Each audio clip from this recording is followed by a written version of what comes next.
Hey guys, Michael Dragon Hunter here, and welcome to part 2 of my Sonic Unleashed review. Sorry it took so long, but anyways, let's get a move on, shall we?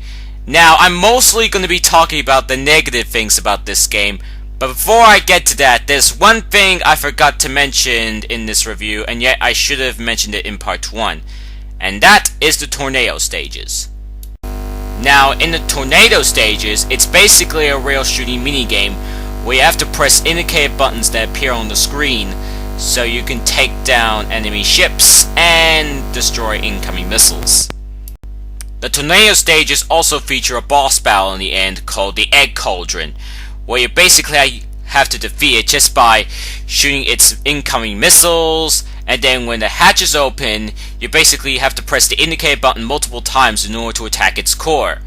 The boss also plays under a time limit, so you have to beat the boss fast or otherwise you're screwed.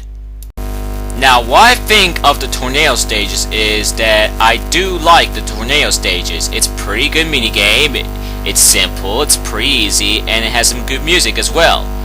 So overall, I really do like the tornado stages. Now let's talk about the negative things of this game. We'll go through from the minor stuff to the major stuff. Now, in some of the entrance stages, it has a few design flaws when it comes to entering action stages. For example, in the Spigoniana entrance stage, in one of the secret areas, there is a small puzzle you have to solve. Once you solve that puzzle, all you get is an entrance to the tornado stage. That's it. That's all it leads you to, a tornado stage. I mean, seriously, what the hell? Couldn't they come up with anything better than that? I mean, seriously. And another thing, I think the tornado stages should not be accessed in some of the entrance stages. Instead, I think the tornado stages should only be accessed via stage select. And yeah. Another example is the Apidat entrance stage by day. For Act 1, it requires level 7 of some mills. As for Act 2, it requires level 4 of some mills, and Act 3 requires level 5 of some mills. However, though, you cannot access Acts 2 and 3 unless you beat an Act 1, which requires level 7 of some mills. So, once you beat an Act 1, you may have already unlocked Act 2 and 3 anyways. So, is Act 2 and 3 supposed to be at level 7, or is Act 1 supposed to be at level 1? But still, it's an obvious design flaw right there. Another flaw I have with the game is this. Like previous 3D Sonic games, when you die and restart from a checkpoint, your score restarts to 0. And I find this to be pretty unfair, and I just wish that the checkpoint can just save my score, so that way when I die and restart from a checkpoint, I just have the same exact score I had when I passed the checkpoint. But that's not the real problem here. The real problem is the fact that usually when you die, your time restarts to the same exact time I had when I passed the checkpoint. However, in this game, when you die, the timer just keeps on going. It doesn't restart to the same exact time I had when I passed the checkpoint. It just goes from the same time I had when I died. I mean, seriously, what the hell? I mean, why can't you just restart the timer to the same exact time I had when I passed the checkpoint? I mean, it did in previous Sonic games, and hell, it even done it in Next Gen, so why not this game? It's just pretty unfair. Another flaw in this game is the medal collecting.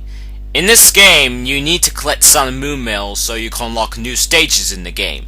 Most of these medals, however, are found in hidden areas in the game. And I also heard that these Sun and Moon medals were meant to just unlock additional stages in the game.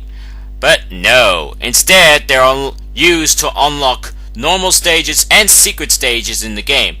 So collecting some Moon medals is pretty much the only way you can progress the game. Collecting some Moon medals can be irritating at first, but once you know where most of the Sun Moon medals are, then this will be much of a problem.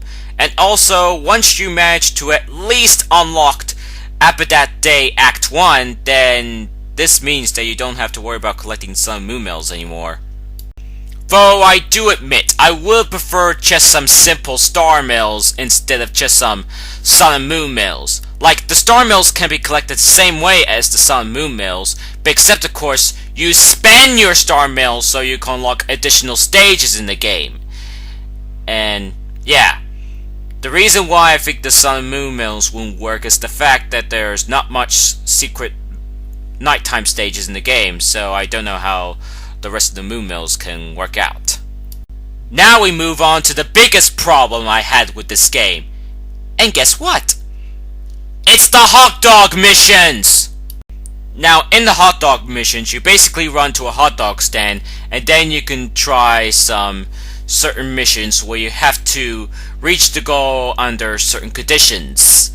And basically, once you beat the mission, you'll be awarded with a special chili dog that rewards you with at least for 70 experience. And then, of course, you can try a harder version of the mission, which is basically the same mission but with a higher score to beat. And yeah. For the daytime missions, they have a time-based mission where you have to reach the goal under a time limit. And there's the ring missions where you have to reach the goal with a certain number of rings collected. And the battle missions where you have to reach the goal with a certain number of enemies defeated. For the nighttime missions, they also have time missions where you have to reach the goal under a time limit, and the guard mission where you have to reach the goal without recovering, so that means you cannot recover during the stage. So, what's wrong with the hot dog missions anyways? First off is how you progress through them. Let's take a time mission for example, shall we? Level 1, reach the goal under 8 minutes. Level 2, reach the goal under 6 minutes. Level 3, reach the goal under 4 minutes. Now, let's just say you managed to beat all 3 levels under 4 minutes in the same mission. And then you might realize that you've been doing the same thing 3 times in a row. I mean, seriously, if I can already do this in level 3, then do I seriously have to go through this 3 times? Ugh, this is just ridiculous. The problem with this is it's level based. I mean, I would prefer the missions to be record based, where you have to try and beat like a bronze record, a silver record, and a gold record. And some of you may not know what I'm talking about, but I'm sorry, I just don't know how to describe this, but some of you might know what I mean, but as the rest of you, you better figure out for yourself. Another problem I have with the hot dog missions is there's no checkpoints at all. If you die and you want to retry, you have to start from the beginning. Even though you play on the normal stages, and yet they still have checkpoints. And even though if you reach a checkpoint, you still have to start from the beginning once you die. I mean, seriously, this is just irritating. I mean, without the checkpoints and the hot dog missions, this is just not fair. But, and some of you may be saying, but it does give you a challenge. Well, yeah, well, I have to disagree with that. And guess what? Eggman Land also has some hot dog missions as well. But all it has is just some time missions. For level 1, you have to beat the entire stage under 75 minutes. Okay, that seems simple enough. I managed to beat the stage under an hour. But guess what? Eggman Land's hot dog missions doesn't have checkpoints either. So that means you have to go through the entire stage without dying. Which is pretty impossible for a player like me. So if you die, you have to start from the beginning. What the hell, Sega? Why didn't you add any checkpoints for the hot dog missions? I mean, this is the reason why Eggman Land's hot dog missions are so horrible, cause there's no checkpoints at all! Ugh. Sorry about my yelling, but yeah. One more thing I'd like to point out about the hot dog missions is that it costs you rings in order to play them. And I can get used to that since I have so many rings anyways. But if the hot dog missions were record based and they had checkpoints, then here's what I preferred. I think the hot dog missions should always cost you 10 rings in order to play them. And if you die during the mission, then it'll cost you 10 rings in order to start from the beginning. Or you can spend 20 rings so you can restart from a checkpoint with the same exact score or time you had when you passed the checkpoint. Well, there you have it, folks. Despite the flaws, I think Sonic Unleashed is a great Sonic game. It has awesome speed stages, it has good way arc stages, and some other good features as well. So overall, I give Sonic Unleashed an A rank.